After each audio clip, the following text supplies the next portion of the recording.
This is going to be your weekly twin flame soulmate relationship tarot reading. If it's meant for you, it's meant for you. In this reading today, we're going to specifically look at the energies surrounding this full moon total lunar eclipse in Virgo and how it is affecting you and your connection. So in the comments, please let me know your zodiac signs and your word of the day. I am really curious to know how you felt with the eclipse last night. It was very intense. The sky was beautiful. I mean, wow, that moon. I woke up exactly at the moment when the moon was eclipsing. It was kind of interesting, the timing.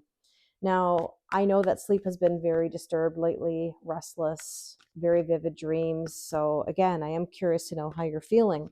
So let's get into it. We're going to go 7 decks deep. Yes, you heard me correctly. Oh, and the first card already fell out. We're going to look at all the aspects that you need to know. So let's get into it. What relationship patterns, there's the moon. What relationship patterns are being illuminated by this eclipse? So we're looking at the truth about your love life that is coming to light. Well, there's the moon. You can't make that up. The moon is about purging, surrendering, letting go, and revealing things, right? So, right now, you might be feeling anxious about what's next in your relationship. And there's the Nine of Cups. Ask and you shall receive. I think you're starting to recognize your worth a lot more than you used to. And the reason why I say that is because the Nine of Cups here is orange, which is Venus, the sacral chakra, which is self-worth, self-value, and self-respect. I think you're learning that you can't repeat old patterns anymore. You can't avoid what you know or what you're feeling. And so now you're starting to think about what you want. And with that, we have here the 10 of coins. You want tangible fulfillment. You want it all. You want the home, the job, the relationship, the family, the pets, whatever. You want to feel like you have it all. And if things are feeling, all over the place or there's a lack of balance, then I think what's coming to light is your needs. And with that, we have the Three of Cups. Three of Cups is celebration and joy. It also can have this meaning, and only based on the fact that I see three people in the card, and you might know what I'm going to say. Two's company, three's a crowd. What may have come to light is the interference in your connection. Now, that doesn't necessarily have to mean that there's a romantic third party situation. At the same time, there could be friends, family members, it could be work, finances, anything really that's poking into your business. So if you're noticing that your needs are not being met because other things are coming into your energy, then it's time to address it. Now, let's take a look at emotional baggage. Maybe some of the fears that you need to release in love. I mean, these are about the subconscious wounds or past experiences that may be affecting your relationship. So let's take a look at the wounds that could be affecting things. Magician, communication. It's very interesting, like right after this full moon eclipse, Mercury goes retrograde. And that brings some difficulty because yes, we know about technology glitches and, breakdowns, but this can also mean miscommunications. On the other hand, it can be a reevaluation of things. I mean, we are in Venus retrograde as well, which is us, revisiting our relationships, our finances, our self-worth. So there will be a lot of reevaluation going on, but the fear here could be communication, how to communicate your needs and your feelings. Six of Swords is about peace. And it's interesting. You might say, why would I fear peace? The thing is that once we get what we want, we don't know what to do with it. You ask for your needs and you get them, and then all of a sudden it's like, okay, now what? Or it's kind of this energy of like, what am I going to worry about when I have nothing to worry about? And that comes from the nervous system. That comes from emotional wounds that you've had possibly since childhood or your earliest relationships.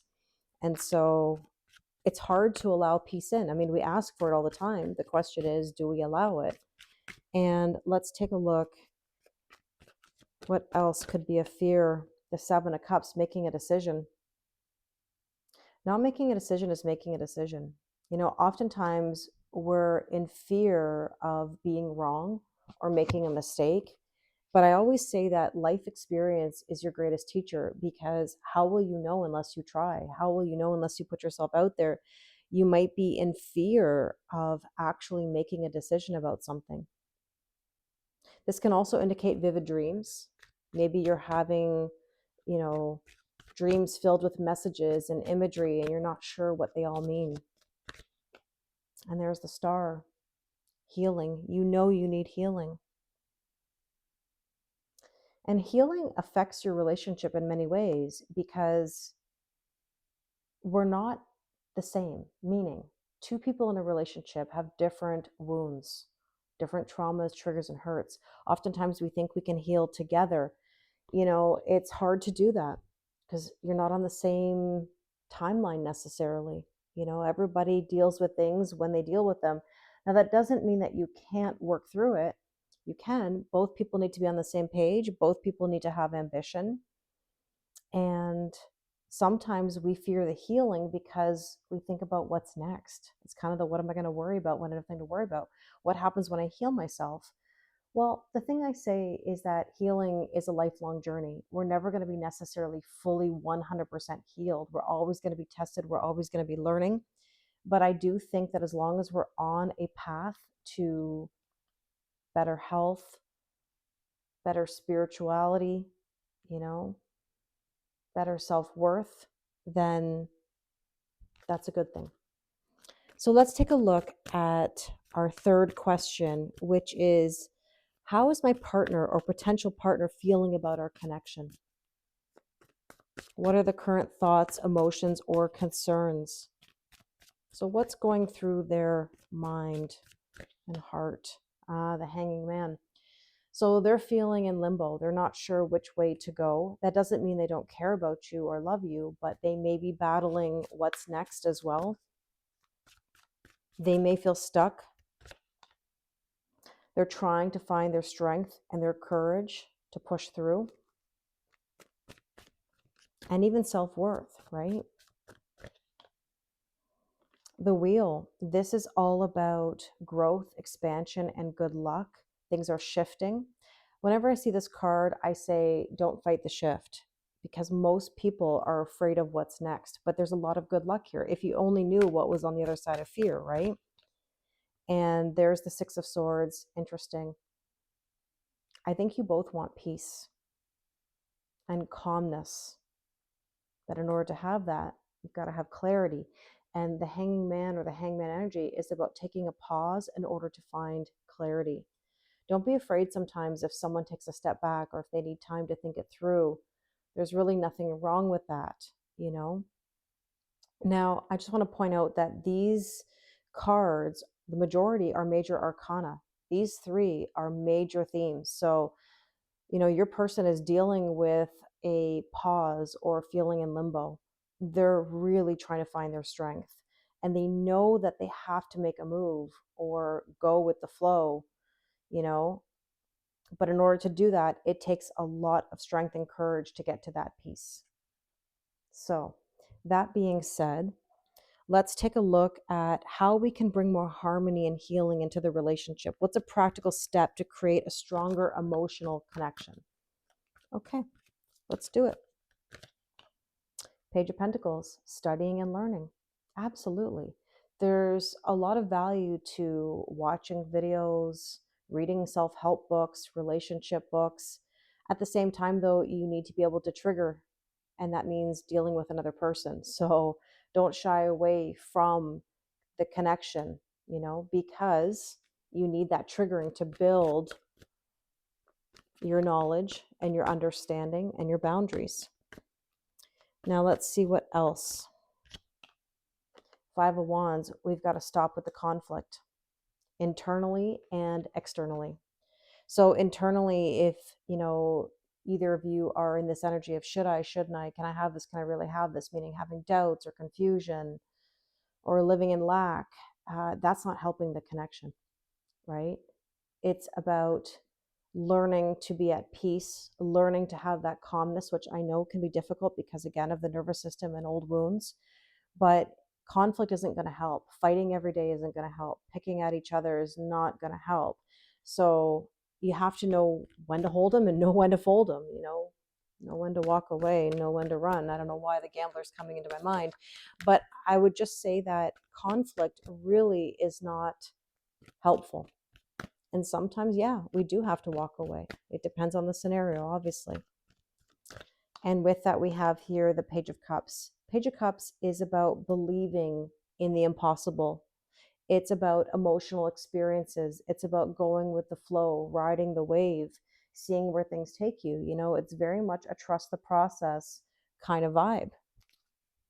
And with that, we have here the Queen of Swords. There's the boundaries.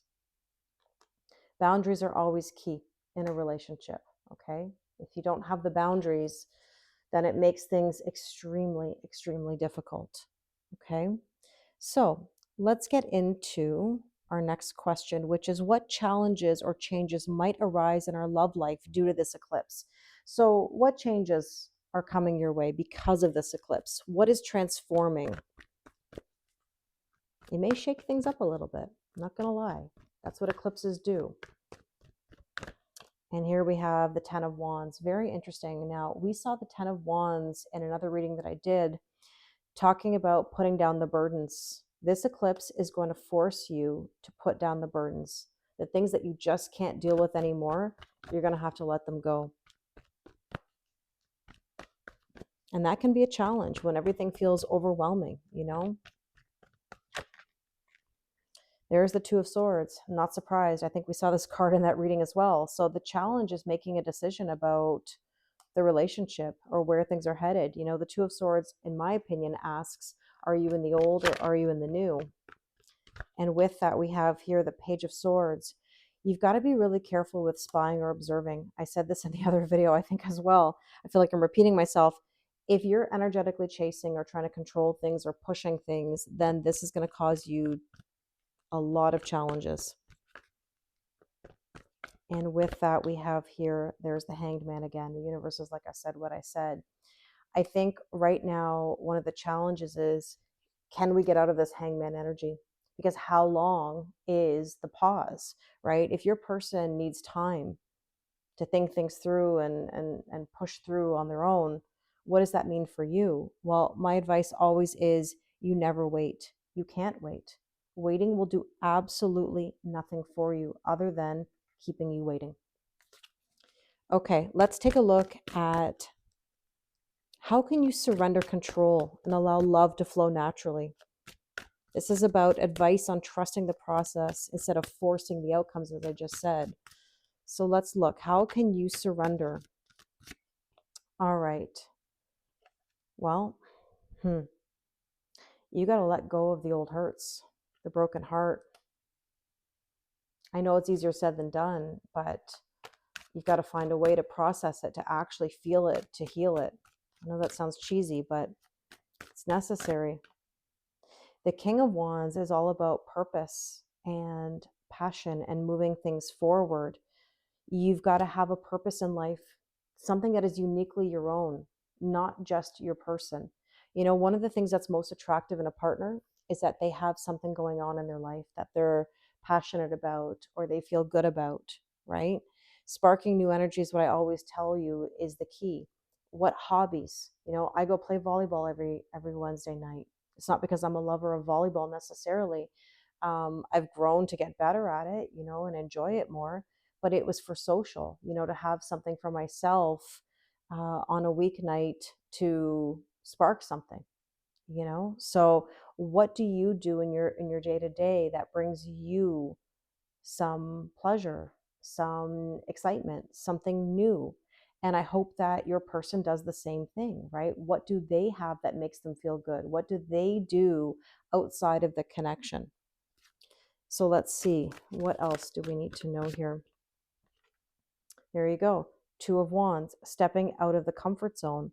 How to surrender is, again, sparking new energy, finding things to bring you new ideas, new experiences, new adventures, right? Like this is almost like saying you have the whole world in your hands. It's up to you. Everybody makes a choice, right?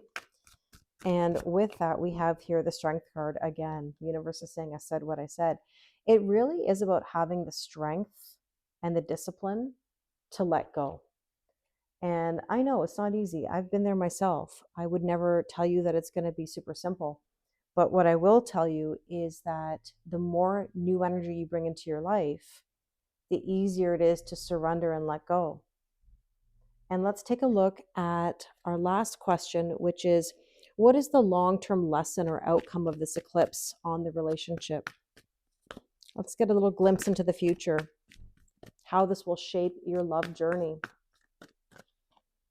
The Empress, birthing a whole new cycle. I love this. This is divine feminine energy. This is leaning back, allowing yourself to receive. Beautiful. Okay. What else? The Hierophant, commitment. Very interesting. Taking the methodical steps. I love how these readings always come together in the end. Please let me know that you're still here with me at the end, because I think sometimes people will watch a little bit of the way, and that's okay, but they'll miss the whole point, because I find that my readings really start with one aspect and then it comes full circle, or there's some sort of lesson to it, in the end. So let's see what else. What are we getting a glimpse of? See the Page of Cups. Now, we had the Page of Cups earlier, and the Page of Cups, again, is going with the flow, riding the wave, believing in the impossible. It also indicates a brand new emotional experience. So new emotional experiences are a great way to get things going. And what else do we need to know? Judgment. This means a wake-up call, a total transformation and change, news coming in. I'll put it to you this way. I mean, we're only at the beginning of this eclipse season, right? In 2 weeks, we have a new moon solar eclipse in Aries. And that energy, for me anyways, has been really heavily connected to the solar eclipse that we had April 20th of 2023. I've described this energy that we're in right now as like a karmic checkpoint, like a midway point, almost like we're having like a midterm exam. And so this is going to really set the tone for the next little while, right? So there's more eclipses to come. They are good for us. They are transformative. Let's take a look at a couple cards here just to see what else we need to know before we go, just as an overall bit of guidance. And we have here, your dreams need a practical plan. Basically, you just need to have some intentions. What are your intentions for this connection? What are your intentions personally? What are your needs? And with that, we have nothing is set in stone. And that's exactly what I was saying about the Page of Cups. It's okay that it's not set in stone. It's okay that it changes every now and again. That's because you change. You can't always be the same. Your person can't always be the same. This is about growth, the school of life, getting better, having the better. And I talk about this a lot. Ask for what you want or better, because when you get the better, you'll look back and say, wow, is this what I accepted? And you'll feel better than you could ever imagine. So I really hope this resonates with you. Again, please let me know you're here to the end. We are doing the full moon Zoom tonight at 6 p.m. This is March 14th. We're doing a general collective reading, looking at all of these energies. And yeah, we've got to prepare ourselves because Mercury retrograde, March 15th, and another eclipse coming soon. So thank you very much, and I wish you an amazing day.